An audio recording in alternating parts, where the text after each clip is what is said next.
Miami up by 19. Wade wanted that challenge. It's like your basic kung fu movie.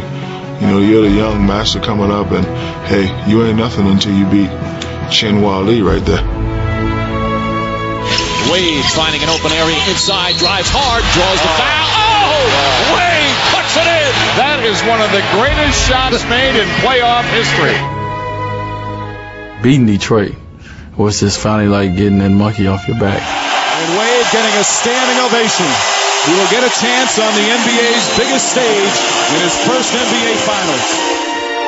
To finally beat him was just like, you know, it felt like a championship all in itself. And for the first time in this franchise's history, 18 years in the league, the Miami Heat are off to the NBA championship. Where you going, Dwayne? Where you going? Man, we're going to the finals, man. Welcome to the 2006 NBA Finals. The Heat were riding high as they entered the finals, but few people were giving them much of a chance to beat the heavily favored Dallas Mavericks.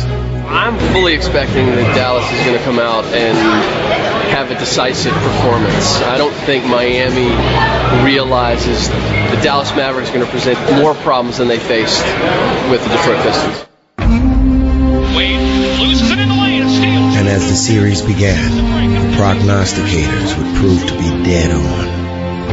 Stackhouse for three. Stackhouse, long three.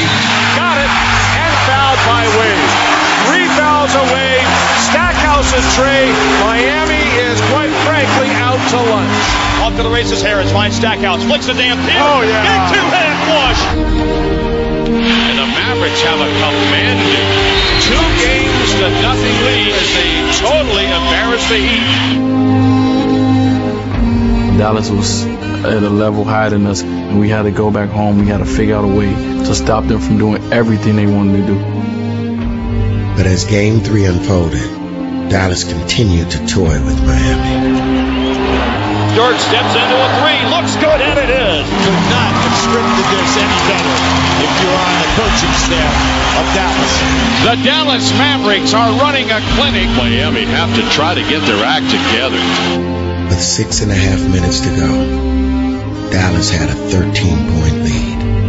Dallas is eating the Heat alive. Timeout Miami. On the verge of going down 3-0 in the series, the Heat season was on life support. In 6 minutes, we looking up and we see fans walking out of the stadium. You know, people like, this is over. When we took a timeout, Pat brought us all back. He said, I know you guys don't want to end your season like this. Come on, guys. Come on. Pat challenged everybody, said, hey, we're talking about our season. We're talking about our season. Come on, all the way back.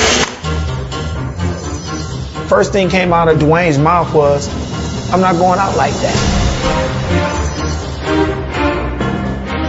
Wade trying to find an opening. Backs it in. 32 for Wade, but his team's still down by 11. I ain't going out like this. I'm going to go out gunning. I'm going to go out shooting. Wade drives left baseline, and he got to the rim and able to score with a foul on Dallas. Dwayne Wade breathes life back into the Miami cause. Wade understood, I've got to take over this series, or we're not going to win this. Wade dribbles to the free throw line, the jump shot, and got it. Don't count Miami out yet. They have a chance as long as Dwayne's out there attacking the rim.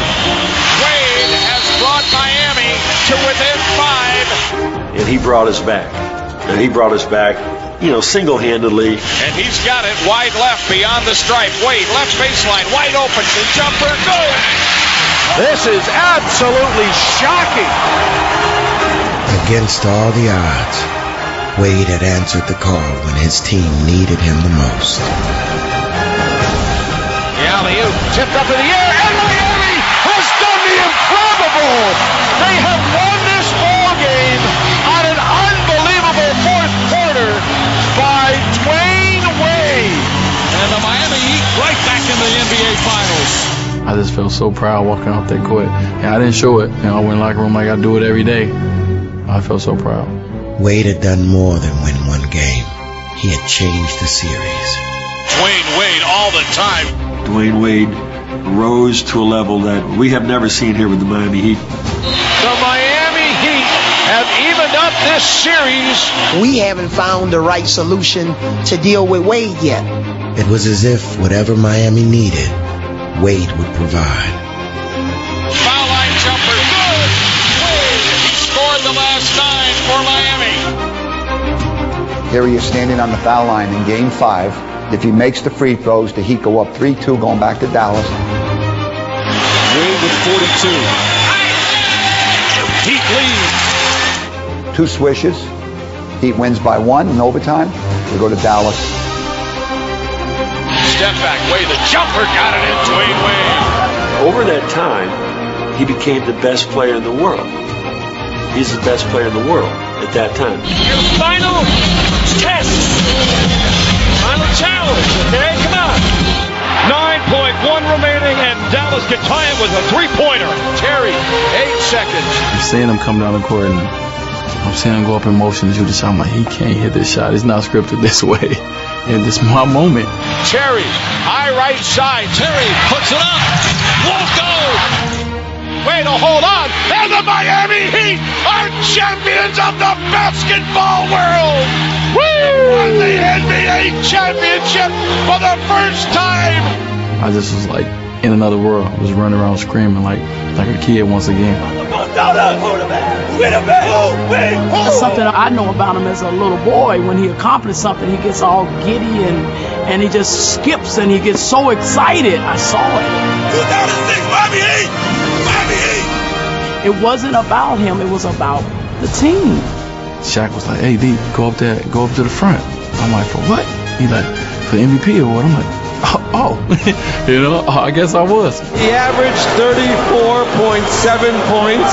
Congratulations, 2006 MVP Dwayne Wade. Like Shaq can do something, and it was crazy because I knew he was gonna take the trophy from David Stern, and he took the trophy from David Stern and bowed to me, and I bowed back, and it was kind of like a passing of the torch. You know, that feeling of being the best, that feeling of being number one was just better than I thought it can ever feel. It's our legacy. That's how we do it. That's how we do it, baby.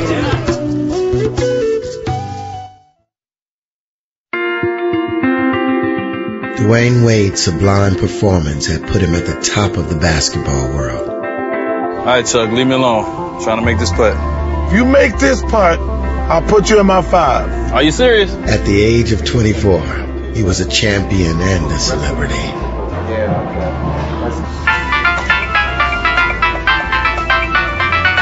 I'm sorry, were you busy? For some people, achieving success can change their priorities. But for Dwayne, it reaffirmed them. It's great that he's become an all-star player. It's great that he's won a championship, that he was MVP of the finals, that he's become as popular as he's become. But the thing that's really great to me is to see him handle this and remain humble.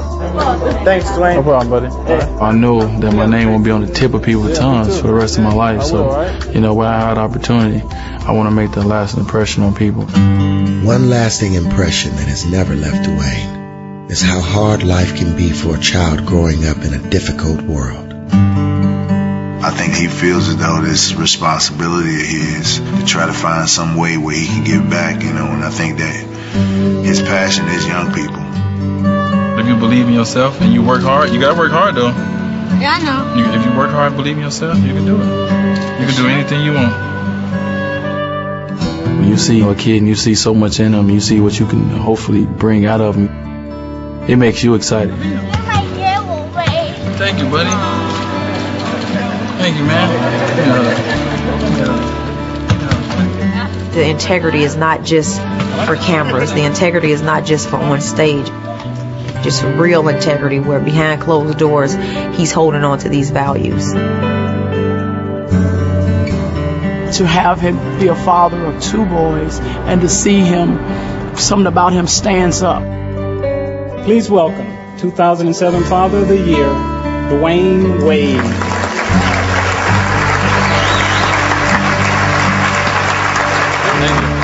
I'm still young myself, and I'm still becoming a man, and I have to raise men. And it's a tough job, but it's an exciting job. You know, every time him and my nephew play, he always say, "I'm D Wade," and I feel good. Until I walked in his room yesterday, and he was LeBron James. And it just really. Dwayne had become a role model on and off the court, and as he entered his 4th season in the league, he would find that he had new expectations to live up to. When you become a great player, you learn how hard it is to do it night in and night out. When you do it night in and night out, now the next challenge is, can you do it year in and year out? The truly great ones have that, they got that inner drive. There's a motor in there that just won't let them let down. Wade was looking to build upon his legacy, but it became obvious from the beginning of the 2007 season that would prove to be a difficult task, as nothing seemed to go right for the Heat.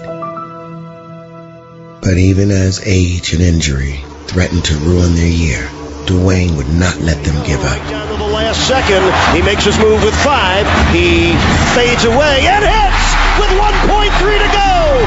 Off the glass, the Heat by 2. But eventually, even Dwayne would succumb to injury.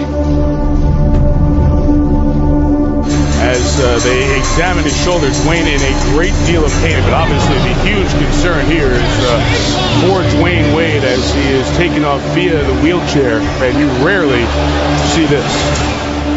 After dislocating his shoulder, Dwayne would face the decision of either having season-ending surgery or risk further injury by playing hurt. There wasn't one guy that said he should come back. They all said he should sit out, he should fully heal, he should make sure he's right. But for Wade, it was an easy choice to make. We had a lot of older guys on our team. You know, Gary might have been his last year. Lonzo might have been his last year. Shaq is getting older. So, you know, I want to come back and help defend that title. He said, I'm not going to let my teammates down. I'm not going to let the city down. I'm not going to let the franchise down. I'm going to go out there and try to do the best that I can do, you know, with a broken wing. Despite the pain, Wade would valiantly lead his Heat against the Chicago Bulls. Rolled around and in. What a play by Dwayne Wade. He still averaged 27 a game. You know, and he was really hurt. Ultimately, it wouldn't be enough, as the Heat lost. But Wade in some ways had revealed as much in defeat as he had the year before in victory. It defines your dedication, your commitment to the team, and the sacrifices that you make for it. As an NBA superstar, Wade has had many spectacular moments. But it is not his soaring flights to the basket or his game-winning shots that define him. For Dwayne's true worth lies not in what he has done, but how he has done it. I think when you get a silver spoon handed to you, it's really too easy. I like people that gotta build themselves up to make themselves what they are. He's done that. Don't forget, this is where we came from. You know, don't forget, this is how it was. And this is just a blessing that we're here. I believe that's even why he's pulling so much in the community, because he knows there's so much more that he got left to do. It still haven't dawned on us. You know, we'll both get with each other and he'll put his hand around me and I said, have you arrived there yet? Not yet, Mom. I'm living a dream today.